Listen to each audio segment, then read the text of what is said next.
vocabulary that they know in English that I've been able to teach them, that they've picked up on, is so limited compared to all of the intelligence and knowledge they have in their brain. And my Vietnamese speaker this year also had English lessons when she was in Vietnam. So I don't really see that barrier with her. But my Vietnamese students that I taught last year felt like there's a huge barrier that I could not communicate with them. And a lot of times they would get frustrated, not like behaviorally, but you could tell that they were like checking out a lesson.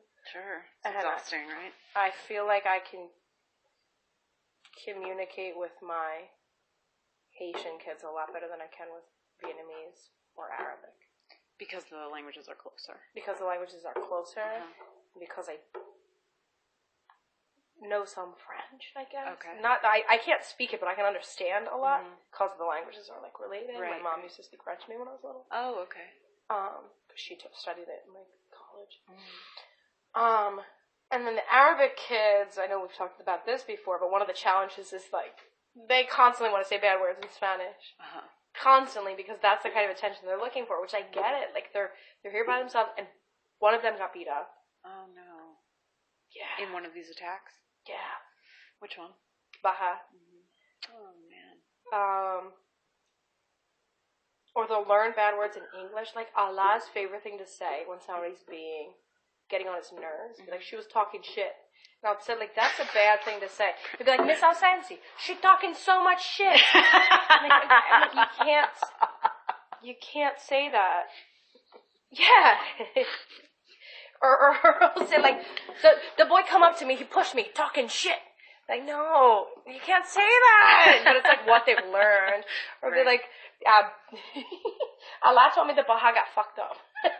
Yeah, they fucked him up. They really fucked him up. It's like, that is how the kids talk. Right. But, like, this is an interesting thing about language, too. But, yeah, but just the challenge of being able to explain. Like, one time Allah was in trouble, and I called my friend that's Palestinian and had her speak Arabic to him to tell him that he can't behave the way he's behaving in my class, and I did that, like, in the middle of class. Oh, wow. Yeah. She's the stay-at-home mom, so she's usually available to answer the phone.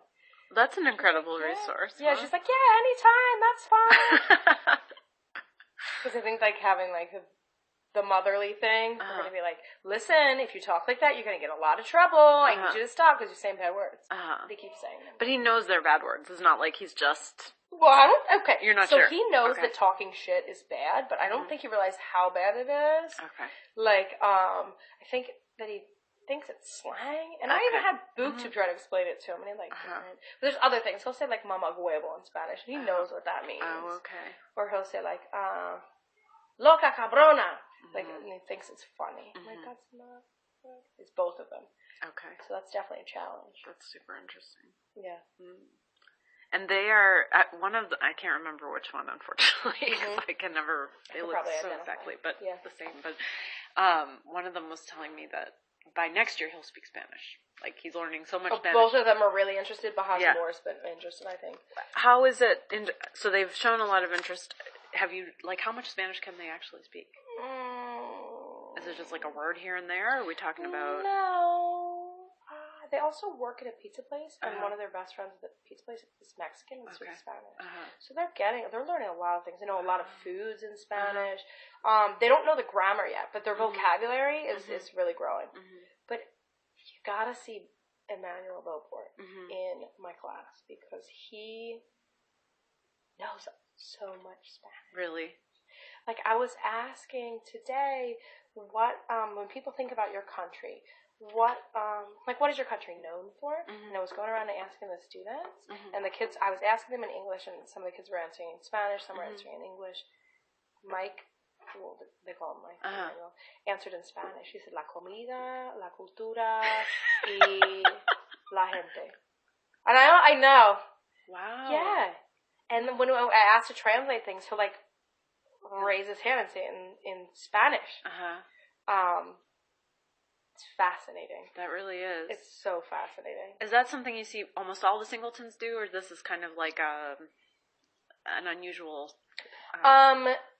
trend this year?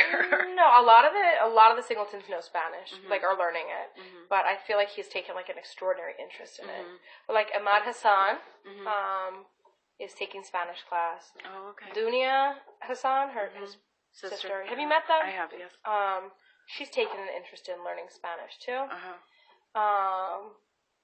Elise is in Spanish class. He's struggling with it. But he does know how to say some things in Spanish. And he'll ask me, how do you say this in Spanish? I think, in general, they know, a lot of them are interested in learning Spanish. I think that it's like a social currency for them. Sure, makes sense. Do you see any of the opposite? So where the Spanish-speaking kids are learning William Arabic? Landavery, but he left. He was learning some Arabic. He was learning some Arabic. He went to Virginia. From Maryland or somewhere. But Oliver Tatis is interested in Arabic, and so is Melvin Collado, but Melvin likes to say bad words. Oliver has an aunt that is from Jordan, or married to someone from Jordan, and so he says that he wants to learn it. But where is he from? He's from Dominican Republic. Some of the kids from the Dominican Republic took French. Oh, okay. So some of them know a little bit of things. Melvin does too. I guess Melvin's got like a bit of a thing for languages. He's also big behavior problems.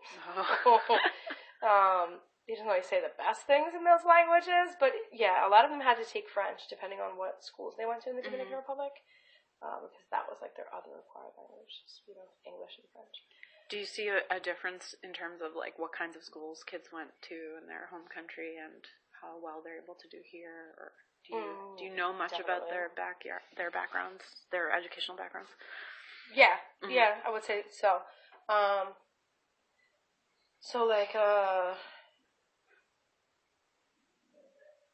lot of our, I would say more than any other group, a lot of our Guatemalan kids have not went to a lot of school. And I guess, I don't know. So I don't see them struggling so much in my class. They struggle with like math because they're asking to learn 9th grade math and they stopped in 5th grade. Right. I do private tutoring. Oh, okay. No, I didn't know that. Yeah, I tutor through Bethany Christian Services, and I've tutored a kid from Myanmar, and I tutored 3 kids from Guatemala, and I tutored a boy from Eritrea for a little bit, very short time. The kids from Guatemala, the one that I'm tutoring right now, he only went to school through 5th grade, and now he's in 11th grade, and having him do Algebra 1, and he struggles to multiply and divide. Sure.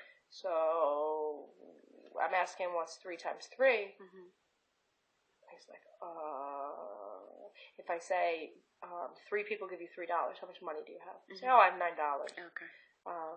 Or I'll say, there's 10 pieces of pizza, and we want to divide it in half. How much is that? 5. And if I say 10 divided by 2, he's like, I don't know what that is. And I know he's not unique because a lot of the kids that I teach really struggle with math. Because if I'm asking them to learn English, most of them are starting off at a level playing field that none of them speak English. And I learn a word, I teach them a word and they can study the word and now they know the word and then they feel like successful because they're making steps, but because they're starting at the beginning. But other kids that are coming in and they have to do chemistry, and chemistry has math in it, and they didn't learn how to do that, or they're being, they're being expected to start at a certain level in high school, and they're not at that level. It's definitely challenging. Let me see.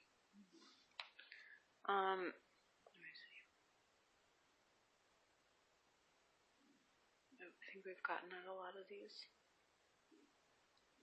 I guess in terms of growing as a language teacher and specifically as an ESOL teacher at the school, what do you see as things you'd like to develop? And specifically for this summer, what should we work on? We have a week. Right. If you could, what would be sort of like your dream development topic or area or... So it's like what I specifically want to work on for me as a teacher? Yeah, so generally, what do you think you'd like to work on? Like if you would, you want to move to the next level of advancing your craft. I would like to work on, how to do a good language, have a good language policy in my class.